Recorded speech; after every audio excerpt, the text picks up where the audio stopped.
Рахмат. Кейинки сөз депутат Мадумаров Адахан Кимсанбаевичте. Бүтін Кыргызстан Мадумаров. Урматтуу кесиптештер, мен ар бириңиздерге даректүү суроолорду берем. Себеби бир эле киши универсал болуп бардык маселелерди биле бербейт. Мына жерде көтөрүлгөн конституциялык норма. Жакшынын шарапаты дейт, ушу кемпирабаддын маселеси менен жаңы регламентке ээ болуп калдык. Бирок ушул жаңы регламентте 65 беренин 4 пунктунда так даана кескин түрдө жазылып турат. Эл аралык келишимдин конституциялуулугу жөнүндө конституциялык соттун корутундусу сөзсүз керек. Ким бар? Адилет министри барбы? Ким жооп берет? Урматтуу Адахан Кимсанбаевич, азыркы регламентте ошо норма бар болсо, ал мурукта да бар болчу да, Нуржигит Кадырбекович айтып кетти. Бирок сиздер мынакей ай сайын канча эл аралык келишимдерди ратификацияны өткөрөсүңөр. Ал жерде эч кандай бүт ар бир ошондой закон келгенде Конституционный суд заключение бербейт. Анан регламентте точно так мен азыр жанында жок экен текст. Алардын мыйзамы бар, конституциялык мыйзам бар, конституционный суд боюнча. Ал жерде жазылып турат, что Конституционный суд дает заключение в случае неопределенности и при наличии обращения. Вот жооп ушундай.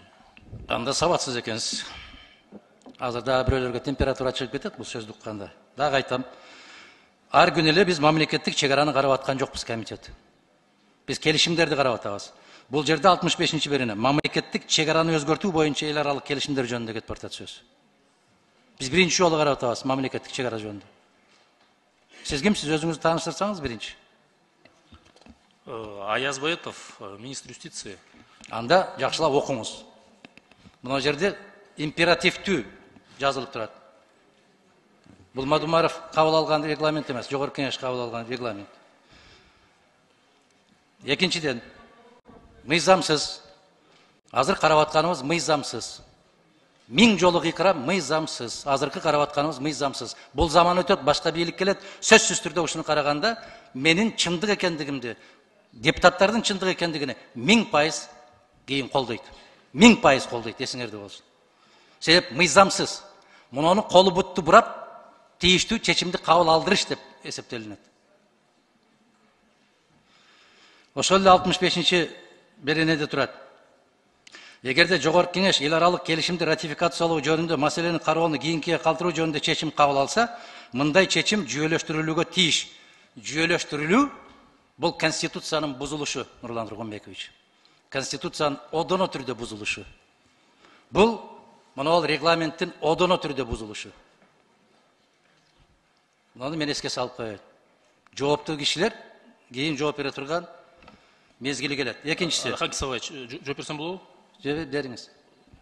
Биринчиден мен айткандай конституциялык соттун конституциялык мыйзамы бар. Ал жерде эрежелер белгиленип турат. Обращение болсо, алар беришет деп. Анда кайрылуу болуш керек аларга. Мен ушуну түшүнүп атам. Өкмөт кайрылат. Себеп ушу конституцияны сыйласа, конституцияны өкмөт кайрылат. Демилгечи өкмөт. Бул жерде жогорку кеңеш. Анан юстиция министрлиги негизинен өзүнүн компетенциясынын астында заключение берет. Биз ошолго гана биз беребиз. Андан тышкары чыкпайбыз. Силердики эмес. Анан конституциялык сотту мен өзүм мурункуда да иштегем бир убакытта. Ошол убакытта да мен эсимде заключенияга мындай суроолор келгенде, договорлор. Алар ар дайыма позиция ушундай болчу, в случае неопределенности при наличии обращения деген. Анда конституция менен муну мыйзамдан алып кыргытып салды да бул берене. Эмне жазып атасыңар? Азыр айтышып атпайбы? Эмне үчүн мыйзам кабыл алабыз деп. Ушун үчүн кабыл алабыз. Аткарылбайт. Мыйзам кабыл алгандан кийин ошонун баардыгы ушундай болот деген сөзүңөргө мен түшүнбөйм. Биздин конституцияда мыйзамда эмес жазылып турат, Камшек Кыдыршаевич. Ар бир кыргыз жараны өзүнүн эркин билдирүүгө пикирин укуктуу деп, эркин билдиргендердин кайда жатканын билесиз. Анын ишенимин өзгөртүүгө басым жасоого тыюу салынат деп басым жасатып атасыңар. Популист болбогула, тигинтпегиле, кыйкырчаак, мындай кылбагыла дегендей. Ар бир жарандын укугу бар буга, конституциялык укугу бар.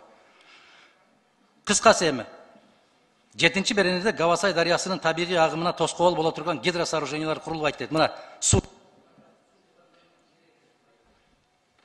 Так, рахмат. Менен сиз суроо